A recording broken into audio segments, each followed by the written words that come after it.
Hello, everybody. I'm Oliver Sachuk, And I'm Julian McCool. and this is Galactic Sports Talk. As you can see, we're going to have a special guest here. I would like to introduce Mr. Aaron Hardy. Whoa.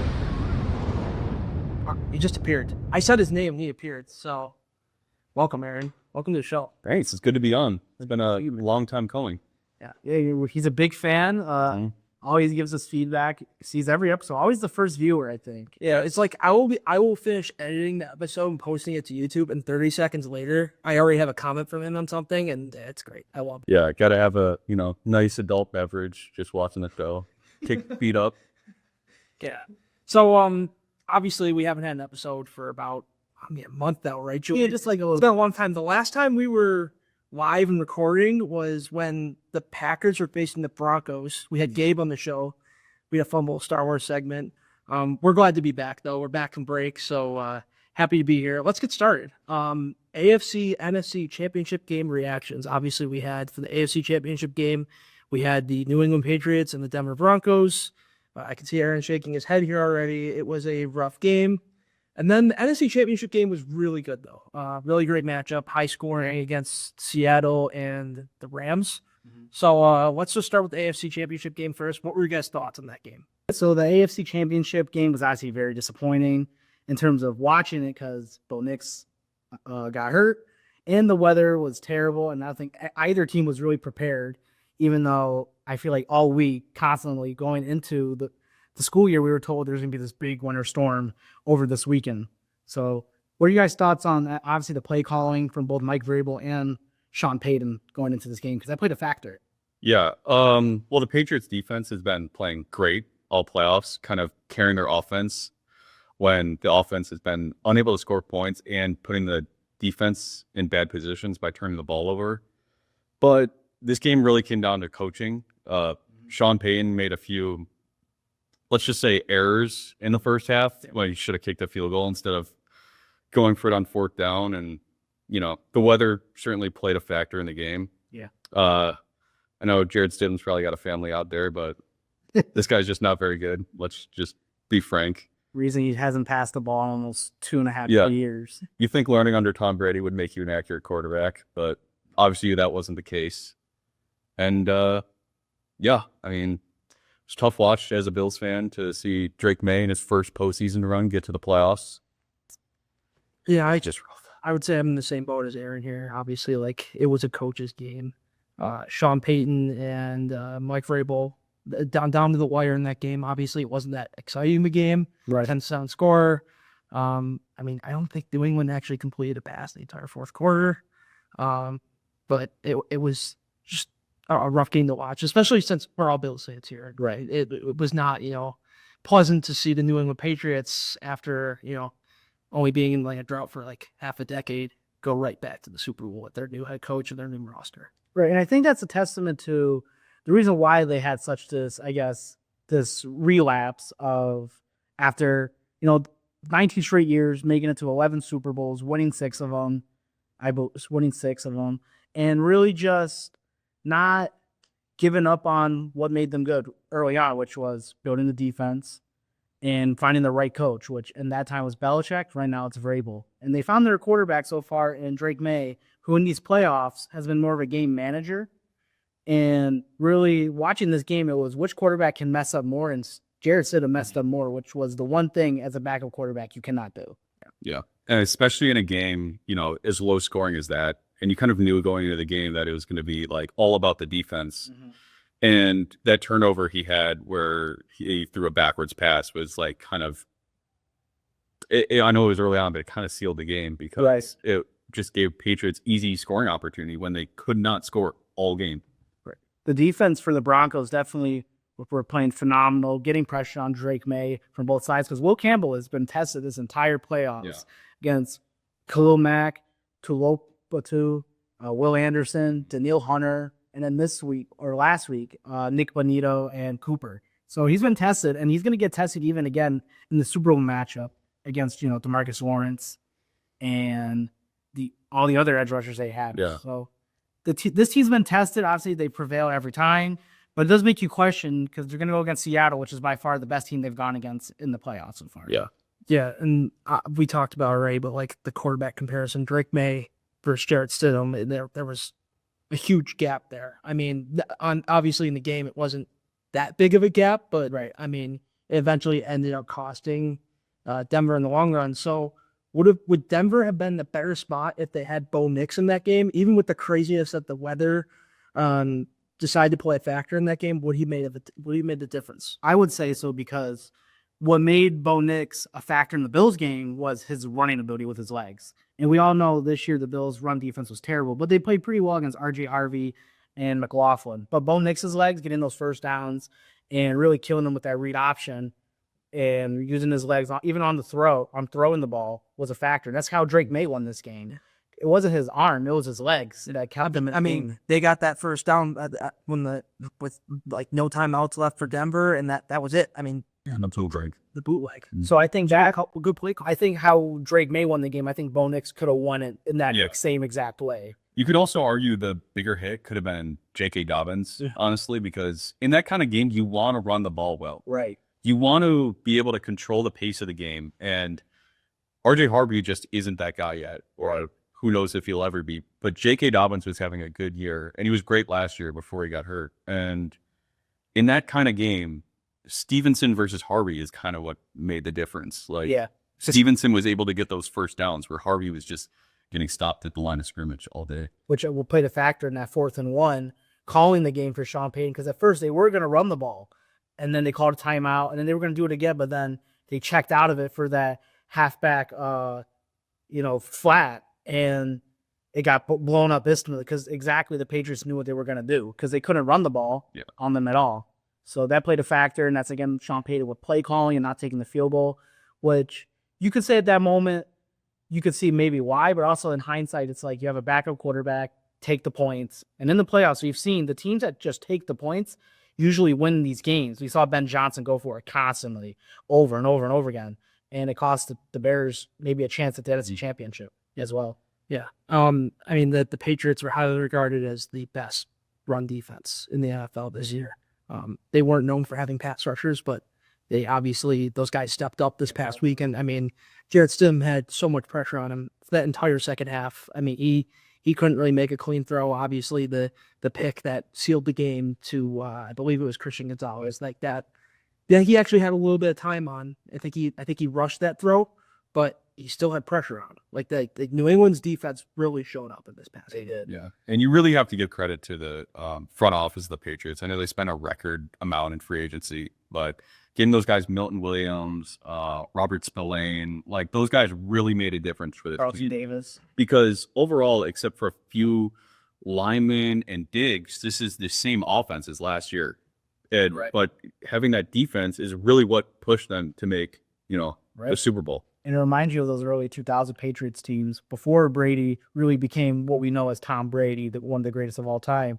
Drake May's kind of having that right now, kind of getting humbled in the playoffs, but making enough plays just to get it done, which the Patriots had early on. Yeah, we'll see. I think less than 2 weeks, Super Bowl is going to occur, so we'll see if they can beat Seattle. But let's switch gears. NFC Championship game, Rams at Seahawks. Crazy game, 31-27. Seahawks win that thriller. Sam Darnold and Matthew Stafford, never would have thought that would be a crazy, all-time championship game matchup, but yeah, it was. They lived up to the hype. Yeah, I think the key to this game was Sam Darnold had the best game of his career. I mean, this guy vanquished his demons. His worst game of all last year was the playoff game against the Rams, where he could not throw the ball. And then this year he played. You could say, yeah, he beat the Rams in the regular season, but he did not play bad good in that game. He needed a lot to go right. And in the first game, I think he threw 4 picks? Yeah, 4 picks, took 3.5 sacks. So yeah, it's just cool to see a player who struggled so much against one team and was known as the guy who maybe was holding this all-time team back from winning the big game, have the biggest game of his career when it counted the most. Right. And Sam Darnold, he really made the plays. And that was the question, can he make those plays to win you a game? Because I feel like for a long time, even in recent years, Sam Darnold was the guy you could win with him, but he's not going to make the plays to make you win. He just won't try and lose you the game.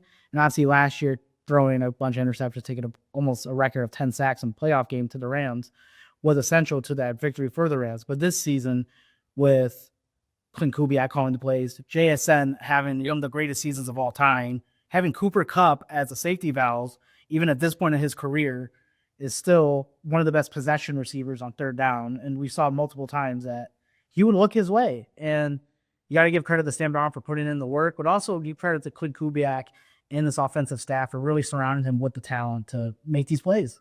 Another thing I'll mention, because Aaron said it, he said his worst game last year was that playoff game, wild card game on the road versus the Rams. It was in Arizona. In Arizona. He didn't even have home field advantage. Like neither team had that. It was on a neutral site, and he played awful. I mean, like their worst game of the year. As the second best record in the NFC last year. Yeah. Same record, 14-3, like Seattle is now. Yeah. But yeah, I mean, Sam Darnold, his ability to grow this year off of such a tough exit last year, just phenomenal. It's a great story, but there's more than the offense in that game. It's the defense as well. Yeah. They spent money in certain areas. Obviously, they went and got DeMarcus Lawrence. He proved to be really good. He had a few sacks in the playoffs, I believe, and did his job. They have Larry Williams. They have some big names in the defense. And then they drafted Nick Manowari, who's probably he might win Defensive Rookie of the Year this year because he's been outstanding. He's like the Kyle Hamilton of the team. Yeah. He's like that safety that can come down and like linebacker, make plays at the linebacker position. So this defense under Mike McDonald, who's calling the plays, has these last 2 seasons have been phenomenal, and they've only been building that defense through the draft and through free agency. And I mean, they really don't have a weakness on that defense. D-line's good. The secondary with Tariq Woolen and Witherspoon's good. Obviously, you have Manowari, Julian Love. And linebackers are great. Right. So this defense played, even though the score maybe indicate that it was obviously a lot higher scoring, they definitely put a lot of pressure on Stafford. And Stafford was 1 of 9 on third down, which you never see happen like in his career with, and that's a Puka Nacua, Kyron Williams, Devontae Adams offense with Sean McVay calling the plays. And 1 of 9 on third down, which I thought may have been the key to this game for Seattle. Yeah, I think the play that the few plays that ended the game, at least for the Rams, was when Stafford and his offense were at the goal line, 4th and goal, and he threw to Ben Skoranek. I think it was Ferguson. I don't think it was Skoranek. It was no. I'm pretty sure it was Ben. I thought it was a tight end, but maybe I'm wrong. But he threw to somebody in the back of the end zone near the field goal post, and it was just not a which is just rare for him. It's kind of crazy to me too, because I feel like in that position you want to give it to, even honestly irrational thing. Obviously, if they're really covered, it's one thing, but I feel like you would want to give it to Devontae Adams or Puka Nacua in that situation. Devontae led the league in touchdowns this year, most of them being goal line fades. Right. So definitely, and also I think the keyest play of the entire 2 of the keyest plays in the entire game. It could have cost Seattle, which was that taunting call, unsportsmanlike conduct on Tariq Woolen on 3rd and 12, and that play later, Puka Nacua for an over 39-yard touchdown in the back of the end zone. But then you go to the other side, where if the punt returner for the Rams didn't muff the punt, maybe Seattle doesn't come out with this victory. Yeah, and that was the top all of this year with special teams and defense for the Rams, and that cost Matthew Stafford maybe a chance for another Super Bowl. Yeah, a lot of people were hyping up this defense, especially like big name people on ESPN. They were saying like, yeah, this is like the defense outside of, obviously before Micah Parsons got hurt, it was Green Bay and then the Rams. We were like, those are the top 2, and out of nowhere, the Seattle Seahawks defense really takes that top spot, and that's kind of what won them this NFC Championship game. Yeah. And the Rams defense, going back to even last year, the issues were the secondary. And I think they still haven't really, you saw clearly against JSN, Cooper Kupp, hell, even Jake Bobo scored a touchdown, that the secondary still has problems. But that front seven is still really good with Brandon Fisk, Byron Young, Jared Verse. They're very much a threat in that front seven. Nick Landman is the linebacker, but definitely they have to, again, reinvest in that secondary, which cost them again. Yeah, and I saw they'll have some money in free agency, and I saw like some rumors about Trent McDuffie, which would really help because in this game they really got destroyed at the slot. Like in a slot corner like McDuffie, who's probably, at worst, the 2nd or 3rd best like nickel corner in the league would really help them. Right, because on those third downs, where did he look to constantly? Cooper Kupp, JSN.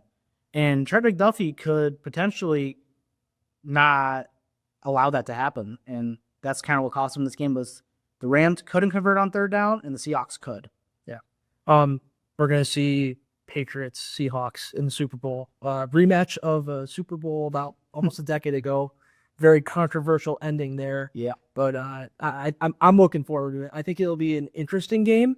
I don't know if it's really going to go the Patriots way. Obviously, I'm a biased Bills fan. I don't know if it's really going to go the Patriots way that well because they really haven't played a team like the Seattle Seahawks team up to this point. So we'll see what happens there. But let's switch gears to around the league. Obviously, a lot's been happening around the league lately. We haven't had an episode to catch up, but lots of head coaches getting fired, lots of new candidates. The biggest one has to be the Bills firing Sean McDermott in a very shocking move. Not even 2 days after their divisional loss against Denver in a wild, high-scoring game that went into overtime. But they made the decision. I believe it was yesterday, and that would have been Tuesday to hire Joe Brady to a 5-year deal. I don't know if I'm really on the same board as the Bills were about promoting Brady after the rocky season that the Bills offense had, especially the wide receiver group and in the pass game in general. Right. And you can't really, I feel like a part of it is not on Joe Brady. Obviously, he's calling the plays. But Brandon Beane, who constructed the roster to begin with, constantly brings in guys that are either way past their prime or they just don't fit. Look at the past moves that he made at wide receiver. Other than Stephon Diggs, which was a hit, and Khalil Shakir, who he drafted. Gabe Davis sort of was he was good, but Josh Palmer has been just not great. Curtis Samuel, what a waste. Amari Cooper, times was all right, but other times just disappeared. Brandon Cooks was all right, but again, he had either games that exploded like Amari Cooper or just games where he did not show up. And he had a chance to get Jalen Waddle at the trade deadline, supposedly, and they wanted the first-round pick for this year, which, in my opinion, if you're really trying to go for it all now, I feel like you would make that move. But if you really value those draft picks so much, then why can't you draft in the first round to begin with? Because constantly in these first rounds, Brandon Beane misses in these first rounds. So it makes you really question. Obviously, Joe Brady's play calling was a little subpar, even with a top 5 offense. But this roster construction has not been helpful in the slightest. I mean, Joe Brady, this man, I know he doesn't really have help at the wide receiver position, so he has to play it safe. But this man is addicted to running screens on 3rd and 10. I mean, he has an actual problem. And I don't know. And also, like, the issue that I have with this move is that you could argue this is Sean's best coaching year. Yeah. And out of all the playoff losses, this is the one he is least responsible for. And so I don't get this move at this point when you should have made it probably 4 years ago. Right. Like after 13 seconds, which was all on Sean. So in Leslie Frazier, which that's why he was gone after. And if you're really looking to get to that next level and become, the team that they probably should be and be a champion, hiring Brady as the coach really doesn't move the needle that much and is not so different from what you were already doing. Right. And it was very much like watching the Terry Pegula press conference, which I don't know how you felt about it. It was dumpster fire. It was very much. It's just so bad. It gave me Jerry Jones vibes. Like I feel like I was watching Jerry Jones. Geriatric, yeah. But the move was because he felt that the locker room just didn't respond well after that loss, which who would? But it's also he said that he thinks the Bills would still be playing because of that call if it was interception or a catch, which is whatever. I believe it's a catch, but it's whatever. But he thinks he doesn't blame that on Sean McDermott, but then he fires Sean McDermott because he lost to the Broncos. But then he thinks that they shouldn't have lost to begin with. So that's kind of very twisting of so you're not going to blame him for the loss because you don't think they should have lost in general, but you fired him because they did lose to Denver. And also his comments on Keon Coleman saying the coaching staff wanted him, but then you make this whole big deal that they hit this proverbial playoff wall. Very, very the most quoted line of that whole press conference. Yeah. And then saying that, we're going to have a very open search and we're going to take our time with this. Only to spend 8 days interviewing They interviewed 9 candidates, including Brady, and then deciding to stay in-house like they usually do with every move. I don't understand it. I understand why you make a big deal with the open search and then hiring a guy on the staff that you criticize, for drafting, a poor talent. Right. And I think really with this Joe Brady hire, because now we know the news, Bobby Babbitt is not coming back at all. Also Adam Henry, a wide receivers coach, he is gone too. He got hired by Pittsburgh. So I think more of this Joe Brady move is not more about Joe Brady being the coach, but who he brings in for his staff. I think that's more of maybe the move of maybe this bright spot for most Bills fans and maybe for even Brandon Beane, because obviously he wanted to bring in Joe Brady because he knew the guy, familiar. Josh Allen's familiar with him. But I think it's more about who he brings in as a staff with this team, because that's going to be the change. I mean, Adam Schefter from ESPN gave initial reports that Jim Laird was a top candidate, the Broncos' defensive pass game coordinator. That's a really promising sign. Yeah. Obviously, the Broncos' pass defense was elite. They had Patrick Surtain, obviously, but they had Riley Moss, and they still worked through that. Yeah. Even though because he led the league in PI calls, he was a huge eyesore on that Broncos defense, and they were still one of the best defenses in the NFL, especially pass game wise. So, I mean, that is really promising to see a guy like Jim Leonard in the mix. So Brady is obviously looking outside the organization for his new candidates. If I were to give Joe Brady this hire a grade, I would give it a C+. Yeah. C+, just because again, we know what he can do, which granted, if it's him or not, Josh Allen, James Cook, he's had a top 5 offense since being the play caller and way more balanced than when Ken Dorsey was calling plays. But again, you also got to give him a C+ just because all these losses that just happened was also because he called the plays, and a lot of those turnovers for Josh Allen were him calling the plays for him. So that's why you got to give him the C+, because again, you're bringing in a guy that's made these mistakes, but also has had a lot of bright spots as well. Yeah. Thursday at noon, Joe Brady will have his inaugural press conference as the Bills head coach. Hopefully it's not as much of a dumpster fire as the last press conference. Terry is not there. Hopefully Terry is not there and he's locked up in some room somewhere, just keeping him away from the press conference and the microphone. You can watch his daughter play tennis. Yes. Yeah. At 4:40 a.m. tomorrow. Yeah. So that will be happening. We'll get to see our first look at Joe Brady as the head coach of the Buffalo Bills. Let's talk about the next hire. It happened a little bit ago. Honestly, it kind of got put in the back burner, but people are still kind of talking about it still. Former Baltimore Ravens head coach, longtime head coach there, John Harbaugh, got hired by the Giants. What are you guys' thoughts on this move? I think this is a great move for New York. I believe so as well, because it finally gives the Giants stability, which they have not had in a long time since Tom Coughlin. Because since Tom Coughlin, they've hired Ben McAdoo, Pat Shurmur, Joe Judge, Brian Dable, who's been and then now they got... He had that one good year where They're going to playoff. things are looking good with Daniel Jones, and everything fell apart after that. Right, and then now you have John Harbaugh, who's coming with that. He's for once, they finally hired a coach who isn't a first-time head coach. He's an established coach, and he's worked with quarterbacks similar to Jackson Dart when it comes to mobility and moving, such as Lamar Jackson, as well as having great defensive fronts or defenses in the past, like the Ray Lewis and Ed Reed-led defenses, and even 2 years ago when they were a really good defense going into the AFC Championship game against the Chiefs. So I think having John Harbaugh will bring stability and more of a direction for this team. Now, I don't know what they're going to do year one. I still think they're still in the process of retooling and kind of putting in the people that Harbaugh wants or the system that he wants. But I think it's a good move in the near future. And I think 2 and 3 years from now, they'll be playing in the divisional round to maybe go in the NFC Championship. Yeah. I mean, let's be honest. This is not some offensive genius. This is not Sean McVay or Kyle Shanahan. But this is a culture hire. This is somebody who's going to set the tone and be like, the New York Giants are now a serious organization. We no longer have Joe Judge. We don't have the Ozempic red tomato Brian Dable. I mean, this is a guy who will make this a serious organization. And this is, let's not forget, he has won a Super Bowl as a head coach. Not that long ago, either. Yeah. And so this is not a coach who's going to, be calling plays on the sideline, but this is a guy who's going to set the tone, training camp, day one, that the New York Giants are an organization that is going to try and win. Right, and unlike maybe some people maybe wanted Mike Tomlin, he's actually won playoff games in the last 10 years, which Mike Tomlin has struggled to do.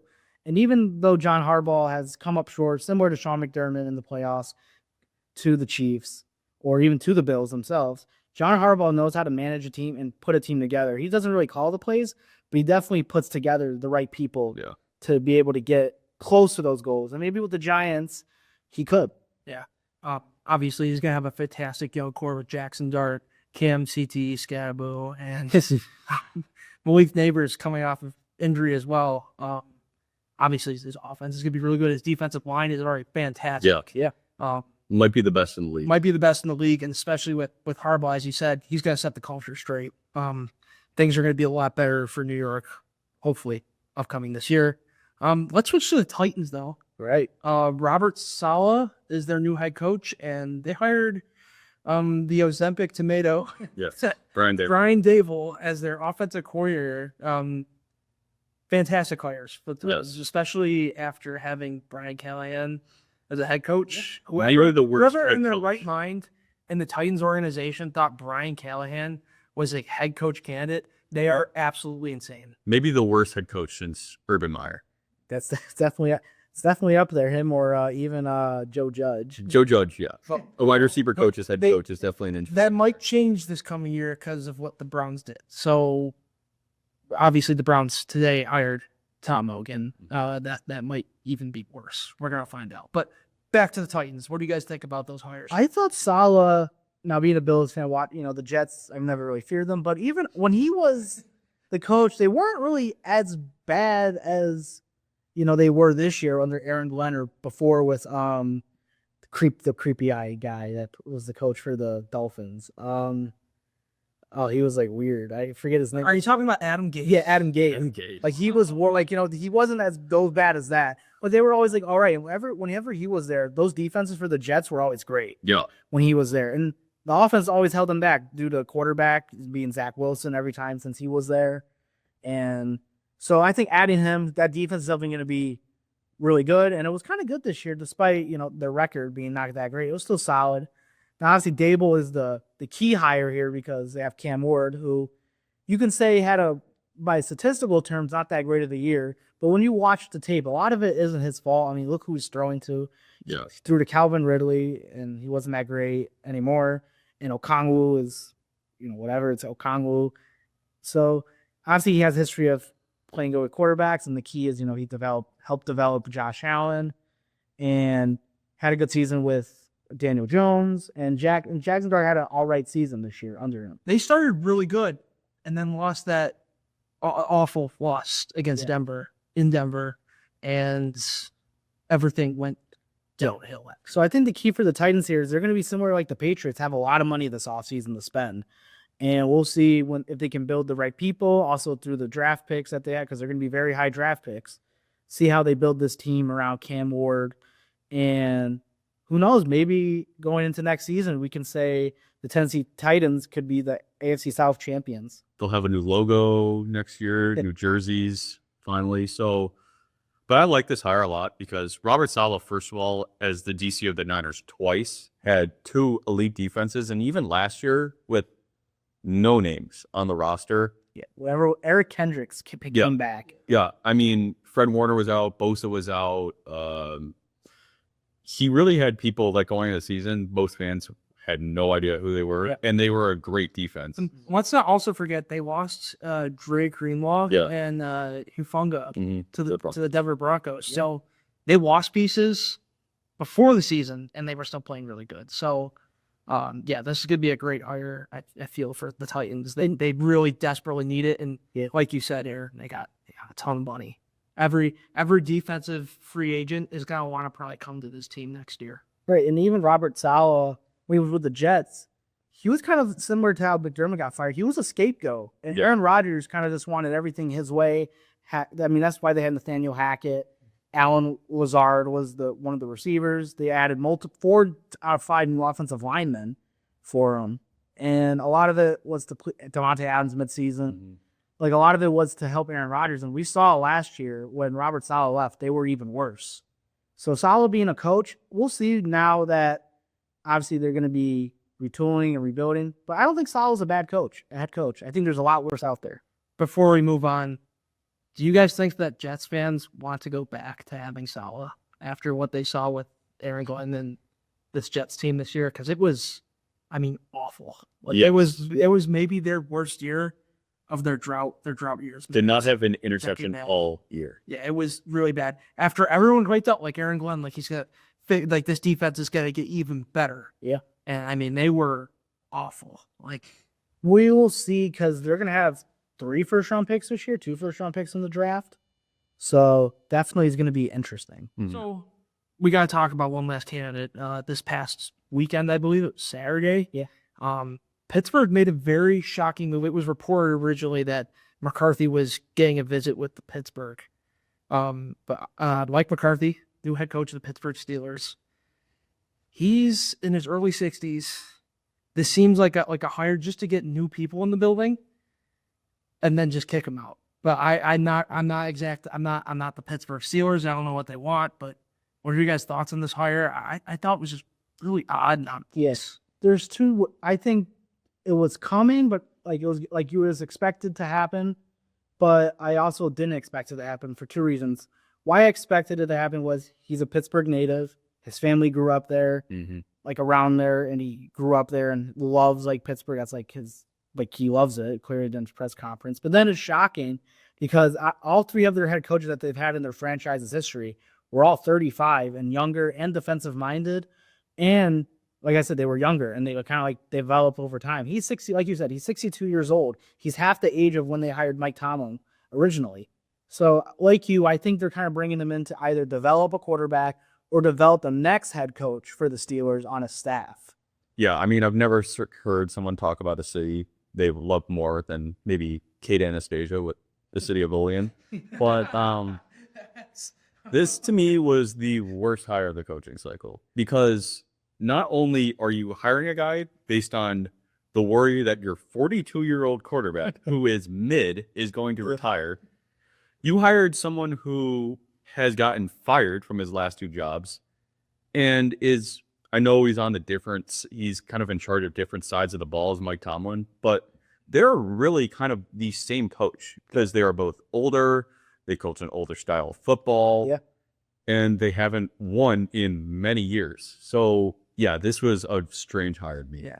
He made a comment in his press conference, his introductory press conference, that he wanted a quarterback in the room that could extend the play and make the deep throws that were needed to win games. Aaron Rodgers is not that guy anymore. It is not 2015 anymore. It's just not, he's not the same quarterback. Like Aaron said, this is a guy just maybe to get new people in the room, new faces, and then he's out the door. Maybe in a couple years, 3-4 years, maybe something like that. Well, it seems like all the buzz right now, which was told in his press conference about Will Howard, which is national champion, for Ohio State 2 years ago now, which is almost 2 years, which is crazy. But it's insane because it's like we were saying, Mike McCarthy is a lot older, and it seems like the Steelers just don't want to be bad. Which in the NFL, you kind of we just saw in New England, you kind of have to be bad to get good. Obviously, you don't want to be like the Jets, where it's you've been bad, you've just been bad for a long time because you never know. Similar to that, so I feel like they kind of fear that in a way. They just don't want to be bad for such a long time. But it's also you can't really build a team if 1, you just keeping the same people under large contracts, but 2, you don't have draft capital to really get a franchise quarterback, which they haven't been able to do since Big Ben retired. They tried the Kenny Pickett thing, did not work. Mason Rudolph's been there. He's a backup. It's what it is. Duck Hodges was Duck Hodges, which was a weird experiment. And then you have Aaron Rodgers, who, let's face it, he's probably not a top 20 quarterback, but he's certainly not a bottom 5 quarterback either. So it's they can't just stop. They can't stop and look and be let's be bad now, and then we can be good later. They just want to be like this. They just want to plateau. Yeah. They don't want to face the realities that cliche saying that you got to face the bad to get to the good. They don't want to face the bad. And it's just, I mean, making this move is just going to make the situation so much worse. Mm-hmm. I feel it's going to prolong that bad period that, I mean, is eventually coming. So, Yeah. Let's move on to our next piece here around the league. The Pro Bowl is this weekend. Yeah. Every time anybody mentions the Pro Bowl, pretty negative stereotypes around it, because like it's just not. 20 years ago, Pro Bowl used to be like this great event. They used to go to Hawaii. It was a massive event. Like the players actually cared about playing in the game. The games usually always used to go down the wire. The biggest stars used to be in the game. Now, I mean, the game is where is it even getting played this year? Usually in Orlando. It's in Orlando now. It's a flag football semi game. And then they do like little mini games here and there with the players and their own little traits. And then the players that they pick to go into the Pro Bowl make no sense. Like, why? Like initially it is. When you have just this example. Yesterday we were talking about this, but like, why did Shedeur Sanders make it into the Pro Bowl over like Trevor Lawrence? Trevor Lawrence was top 5 in MVP voting. Yeah, Didn't make the Pro Bowl. didn't make the Pro Bowl or an All-Pro team. Makes no sense, right? So I'm gonna ask you guys this question: if you had a few things that you could do right now as like the NFL commissioner to fix the Pro Bowl, what would they be?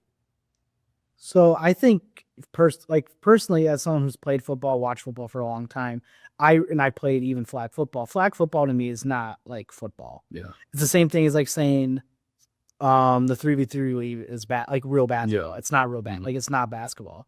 Like it's a version of playing basketball, or it's a version of trying to play football, but it's not what it is. So I just would take away the flag football thing completely. But I get why, because they don't want people to get hurt and all that stuff. It's also like you're playing football. You've signed up to get, I don't want to say get hurt, but like you signed up to like to have, sores and like, there's going to be pain. It's football. That's just what happens with it. But I do think a key thing maybe they could fix is kind of have like an incentive with the Pro Bowl. How kind of the NBA, even though the NBA All-Star is not great like it used to be, at least there's like donation stuff into it, some type of like revenue. Hell, even like the in-season tournament right now, I don't love it. The players actually play harder because there's an incentive. So I think either trying to get an incentive in the Pro Bowl, or maybe have like the teams that make it that are already in the Super Bowl, the teams that aren't, maybe go by like divisions, like the best like players in divisions, and they kind of like match each other in like a bracket. Yeah. And like I said, like, there's incentives to go in, like you win this amount of money each, and then you go on. So I think maybe try like a divisions matchup with the 3 teams in the AFC South, or 4 teams in the AFC South versus players in the NFC South or something. Yeah, and I've seen people suggest they should just scrap the Pro Bowl entirely and add a 3rd All-Pro team and just get rid of Pro Bowl selections. But I just think we need to be stricter with who gets into the games. Yeah. Replacements, in my opinion, should not be fan voted. The roster can be fan voted, but not replacements. That's how you end up with like Shedeur Sanders and Tyler Huntley's throwing more picks and touchdowns and making it into the Pro Bowl. But I would prefer to have the game still, but you do need an incentive. I don't know if it's giving, $500,000 or $1 million to each player on each team. Yep. But it's hard to get players motivated to play a collision sport that's technically a game that doesn't count for anything unless there is some incentive to it. Yeah. I'm on the same boat about like maybe making it so like fans can't vote for like like Shedeur Sanders. I think they should do that all around. I think that the whole selection process should be like a 30 or 40 person committee that picks the players. Like the All-Pro teams? Like the All-Pro teams. They already do it. But like with the Associated Press, like they should do that with, the Pro Bowl. Like that's what it used to be. I don't understand why it can't be that now. I don't know why it has to be in the fans' hands when the fans can manipulate the process pretty easily. Another thing I would do, obviously, incentivize the players. Maybe part of their contracts for the year is that, like, if you make the Pro Bowl, you get like a couple million more dollars out of the revenue sharing. And maybe that's the little incentive they need to play this type of contact sport. Just play that extra game. But I feel like it's a pride thing, right? Yeah. Like, do they actually like, even with the incentives and the honor of playing in the game, do they actually care about it? I think a big problem with the Pro Bowl too, because out of all the major sports, it's the only like all-star or whatever game that's at the end of the season. All the other ones that are mid-season or halfway point or 2/3 of the way through. And a lot of that too is like we just said, like Josh Allen was for one, Justin Herbert and Drake May. But Drake May is going to be in the Super Bowl. And then the other two are either playing hurt or getting surgery and stuff. So, and both of them just lost in the playoffs. It kind of gives them, and we see it now that they're not as motivated to just go play a sport again that they just put. Like your season's over. Right. So it's like no incentive. So maybe they can change it in a way where it's like 2/3 of the way, like because maybe not halfway, because we never know, because halfway through the season, let's say JSN's kind of bad, but then he goes off to the next 8 weeks. So maybe like a week 13, week 14, where like everybody has an all-out bye, and then that's like everyone can like heal up and everything like that. And there's a Pro Bowl, maybe like week 13, week 14, maybe kind of thing. Yeah. It's an idea, but again, I just think a lot of it is, like you said, it's a pride thing. Like Josh Allen and Justin Herbert just lost, and Drake May's in the Super Bowl. Now they have to scatter last one and be like, Shitter Sanders, please. I just want to say one last thing on that notation of pride. The NHL, they're trying to switch things up every year. Obviously, they have the Olympics this year coming up next month. But last year they did this 4 nations face-off with 4 different nations: the United States, Canada, Sweden, and Finland, I believe. Yeah, I think so. All got to represent in that competition. Maybe the NFL does something like that, where like they have 4 to 6 teams maybe that are competing in like a bracket tournament. Based on like the players like country, like home country or country of origin, and they like get to draft a team. With the players in the league. You can also do it maybe even by like state or college or conference in college, like the SEC against the ACC, or New York State versus like where's like, because like you said, it's a pride. Imagine getting to tell a player, hey, you made the USA team. You get to play for Team USA tackle football. Like that would be a big deal. I think if I was a player, that'd mean a lot to me to get to represent my country. That would be really cool. So. But maybe I think the 2 main things out of this is definitely, or 3 is like scheduling it. I think better timing, because I think the week before the Super Bowl thing just doesn't work anymore. I think having an incentive, because a lot of them are just not motivated and they're just not going to really hit each other as hard. And then finally, it's a pride thing and really wanting to do it.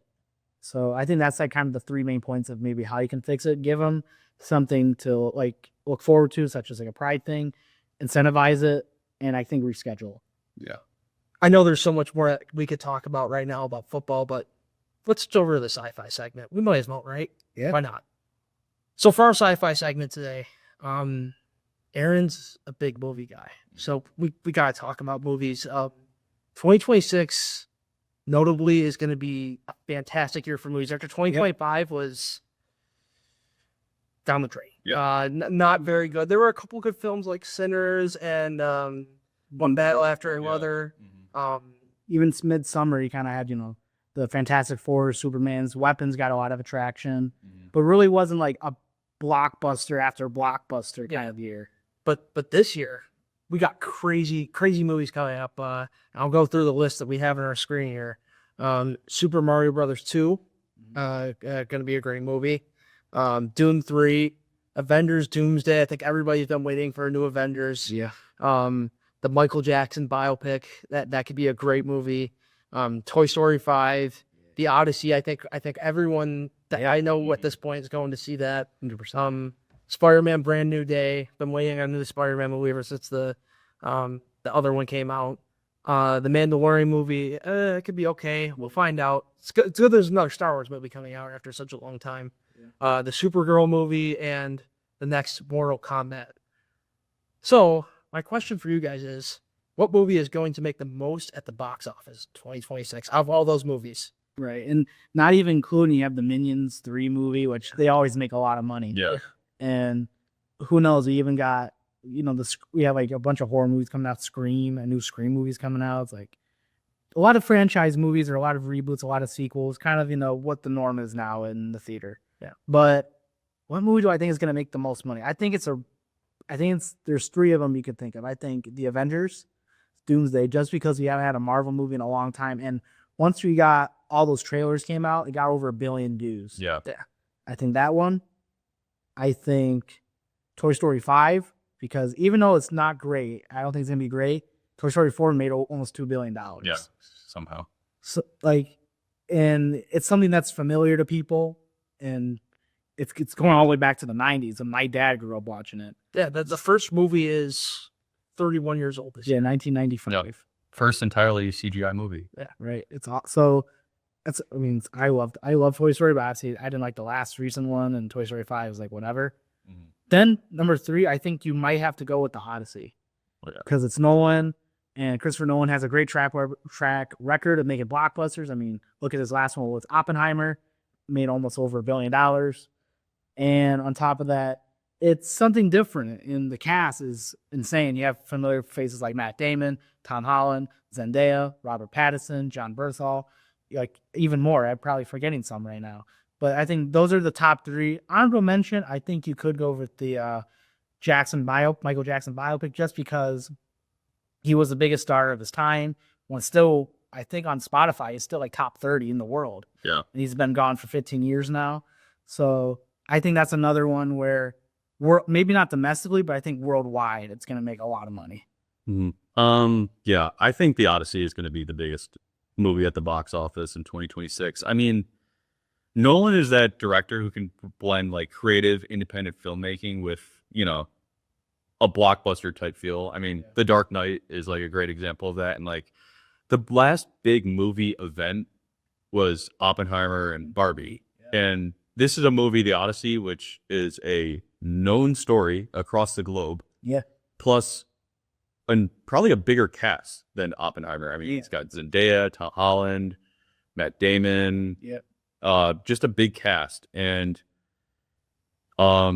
yeah, I mean, I don't think it's going to be the Mandalorian movie, which doesn't look great. I think Mandalorian movie is going to make it like Solo kind of money. Yeah. Like 200-300 million. Because it's not a part of the main story, but it's, it's still got that Star Wars name. And people have seen the show, so it's like, they're going to see it. Right. I would say I think it's going to be Avengers Doomsday. Mm-hmm. I just think so many people have been waiting for another Avengers, even if it wasn't with the original cast. And obviously we're seeing like most of the original cast members are coming back for this movie. Yay. Congrats, Marvel. You're doing a good job. I think it'll be the highest grossing movie in the box offices this year. But I don't think the Super Mario Galaxy movie will be much farther behind. And that's not, I'm not trying to be biased or anything as a Nintendo fan. I loved the first movie. Yeah, and when they announced this past week, the trailers with Yoshi in it, I'm like, they nail Yoshi. Like, he is freaking perfect. Like, they just don't ruin him over the next few months. Just keep him exactly the same way as he was in the trailer. I will give you all the money you want.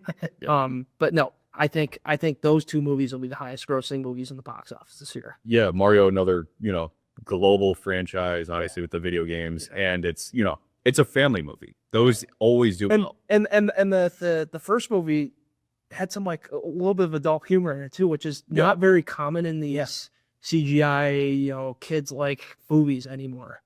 Toy Story obviously kind of started that. I mean, there were some adult humor references in that movie, and that's why a lot of people went away from Toy Story after Toy Story 4, because it didn't have those same elements in it anymore. But the Super Mario Galaxy movie, the Super Mario 2 movie is to be really, really high up there. I think another movie that these kind of movies always make $700 to $1 billion, Spider-Man movies. Yeah. I think the lowest Spider-Man movie was The Amazing Spider-Man 2 with Andrew Garfield, which isn't critically acclaimed. It made $800 million. Mm-hmm. That's the lowest Spider-Man movie, like box office wise ever. It's guaranteed to make Marvel movies. Yeah. Right. Because Spider-Man is probably the most beloved character in Marvel, and probably he's on the Mount Rushmore of superheroes. And I think just individual like movies, they make money. Yeah. So I think that's one to watch as well, for sure. Probably one that is very interesting is Dune 3. Mm. Coming off a back-to-back really good like opening to this trilogy. You gotta hit the landing. And I heard Dune 3, like based on like the novel and everything, is not particularly seen as great as Dune 2, like the novels. Yeah. So I don't know what to expect at that one. But again, you got Chalamet, who might win an Oscar for Marty Supreme. Great movie. And he's coming off of really great performances these past couple of years, from Dune to even Willy Wonka. He's been playing Willy Wonka, which is a beloved character for almost 50 years now. And even Bob Dylan. So we'll see what he does. But I think that's a movie definitely to watch. And I'm definitely going to go see it before I see Avengers. Yeah, I mean, Denis Villeneuve is like, Yeah. he makes great movies. I'm excited for the James Bond movie he's got coming out. But, I mean, Dune 3, does anybody have more aura than Paul Atreides? I don't think so. And both Dune movies have been great. And they're like the rare blockbuster movies that get awarded at the Oscars. Because even the Oscars can't deny, like, yeah, these are good movies. Yeah. So I think that's everything we got today. Yeah. Thank you guys for watching again. I know it's been a minute. It's been almost a month now since we had an episode, but we're back at it. We're gonna have an episode every week. Yeah. The format of our episodes might change very soon. We're still working on that because obviously the NFL season is coming to a close here in less than 2 weeks. So Yeah. we're gonna have to find other things to talk about: the NBA, the NHL, maybe NASCAR. I'm a little biased, but yeah. We'll see you guys next time, and thank you, Aaron. Thank you for joining the show. Sure. I'm in that. Thank you. Yep. It was great to be on. Yeah. Thank you guys for watching.